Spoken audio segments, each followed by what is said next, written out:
Here are four players the experts don't believe the hype on, but RotoWire is in agreement as we head into 2025 fantasy football. Let's start out with Bo Nix of the Denver Broncos. Everybody's excited about Bo Nix. He had a great second half to last season, but going as the quarterback 9, I and experts have some real concerns here. Bo Nix is probably going to be a game manager this year. Last year, the Broncos couldn't run. Javonte Williams, Jaleel McLaughlin, Audric Estime, it was a mess. Well, this year, J.K. Dobbins, R.J. Harvey, they probably run the ball well. That defense last year for the Broncos, pretty darn good. Probably going to be better this year. First round pick cornerback, Jahdae Barron. They went to the 49ers in free agency. They picked up Dre Greenlaw, Talanoa Hufanga. That defense could be elite. The running game could be special. Bo Nix is not going to have to carry the team. Those rushing yards of 430 he had last year, those might not be on the table because he may not be needed to bail out the offense every time. Not a knock on Bo Nix, knock on the situation. Kyren Williams going as the running back 11, which is a really safe pick for a really safe player. But at some point, the Rams keep investing in running backs. Blake Corum last year, it didn't make a difference, or Kyren Williams. Jarquez Hunter this year, they keep adding to that position. Now, Kyren Williams has been a great compiler. 1,299 rushing yards, 14 touchdowns last year, 316 carries. Now, those touchdowns kind of dried up in the second half, but here's the point. Kyren Williams is 16th percentile in broken tackle rate, 55th percentile yards after contact. Now, he was durable last year. He had major injury concerns the prior years, and that's something to consider. And the thing is, the targets started going down for Kyren Williams last year. First 9 games, averaged 3.5. Last 7 games, 1.3. So we know Sean McVay likes a bell cow backfield, but if that declining efficiency continues, it's possible that Jarquez Hunter or Blake Corum actually get some work. So at his ADP, Kyren Williams is kind of a floor play, but is there really ceiling? And the possibility exists that that durability issue crops up again.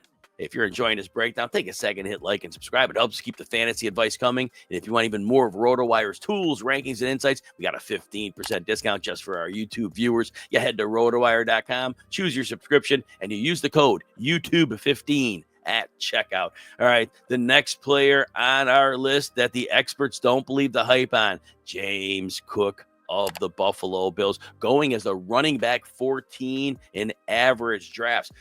Last year was beautiful. 18 total touchdowns. That was a thing of beauty. Well, that's a problem because if you look back to the prior 33 games for James Cook, he only scored 7 touchdowns. It was a massive touchdown outlier season.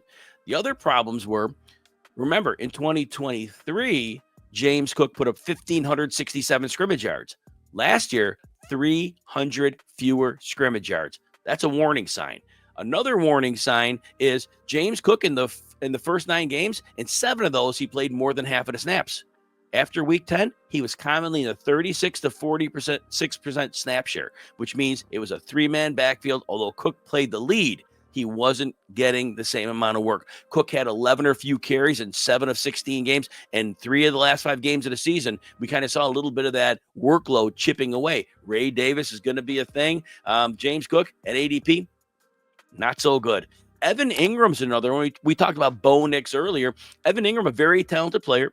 In theory, Sean Payton wants to weaponize him like he weaponized Taysom Hill, Reggie Bush, Darren Sproles. That joker role, you create mismatches, and Ingram is the mismatch type of player. But here's the problem.